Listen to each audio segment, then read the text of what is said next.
10 మందిలో ఒక్కరు, 100లో ఒక్కరు, కోట్లలో ఒకే ఒక్కరు మా అమ్మ. ఏ అంటే అనుక్షణము, ఎం అంటే మన గురించి, ఎం అంటే మనసులో, ఏ అంటే ఆలోచించేది. అనుక్షణం మన గురించి మనసులో ఆలోచించేది, నన్నుగా ప్రేమించిన ఒకే ఒకరు మా అమ్మ. ఎవరైనా వృద్ధులు ఏవైనా విషయాలు చెబుతుంటే వారిని అడ్డుకోకండి. ఎందుకంటే వారు వారి పాత రోజుల్ని తిరిగి గుర్తు చేసుకుంటున్నారు. నీ విలువ నువ్వు వేసుకున్న బ్రాండెడ్ దుస్తుల్లోనూ, నువ్వు ఖర్చు పెట్టిన డబ్బులోనూ కనిపించదు. నీ పేరు చెప్తే ఎంతమంది ముఖాల్లో చిరునవ్వు కనిపిస్తుందో దాన్ని బట్టి నీ విలువెంతో తెలుస్తుంది. మనిషిలా అందరూ బ్రతుకుతారు, కానీ మంచి మనిషిలా కొందరే బ్రతుకుతారు. ప్రపంచంలో అందరినీ మంచి వాళ్ళని నమ్మడం ఎంత అమాయకత్వమో, ఎవ్వరి నమ్మకపోవడం కూడా అంతే ప్రమాదకరం.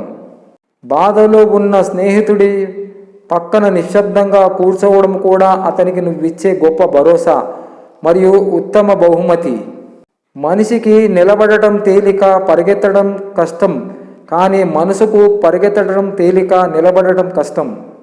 ఎప్పుడు మొదలైనా, ఎలా మొదలైన పరిచయం మనసుకి తాకితే అదే స్నేహం.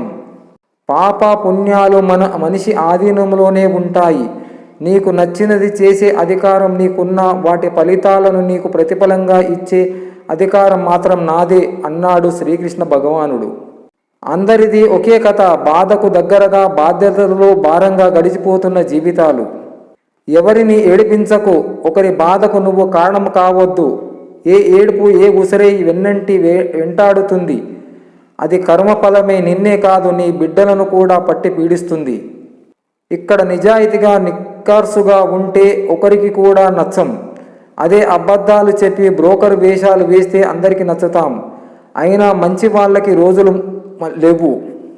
ఈ రోజుల్లో నీతి నిజాయితీగా బ్రతికే వారి కన్నా అవసరాన్ని బట్టి ఎదుటివారితో మంచిగా, నీతిగా ఉన్నట్టు నటించే నటకర్తలే చాలా మంది ఉన్నారు. రహస్యాలను ఎప్పటికీ ఎవరికి చెప్పవద్దు. అదే మిమ్మల్ని నాశనం చేస్తుంది. మీ వద్ద ఉన్నంతసేపు రహస్యంగా ఉంటుంది. ఇతరుల చెవు పడ్డాక ఆశంగా మారుతుంది. జాగ్రత్త. హృదయం మంచిదైతే, చేసే పనులు మంచివైతే, నీ విలువ తెలియని వారికి కూడా నీ విలువను చేసేవాడే భగవంతుడు. ఎందుకంటే భగవంతుడు ఎప్పుడు మంచి వారిని ఊరికే వదిలేయడు. జనం దృష్టిలో గొప్పగా ఉన్నా లేకున్నా పర్వాలేదు, కానీ మనస్సాక్షిగా ముందు గర్వంగా తలెత్తుకుని బ్రతకగలిగితే అంతకంటే గొప్ప జీవితం లేదు. కొడుకు విషయంలో తండ్రికి ఎప్పుడూ ఒక ధైర్యం ఉంటుంది.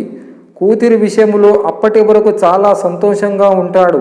కన్యాదానం చేసేసి అత్తగారు, మామగారు కూర్చున్నప్పుడు చేతులు చాపితే తమలపాకుతో పాలు రాసి ఈమెను నీకు అప్పచెప్పుతున్నాను అని అప్పగింతలు పెట్టేటప్పుడు, అమ్మో నా తల్లి అత్తారింటికి వెళుతున్నది అని గుండె బరువెక్కిపోయి ఆడపిల్ల కోసం వలవల ఏడుస్తాడు.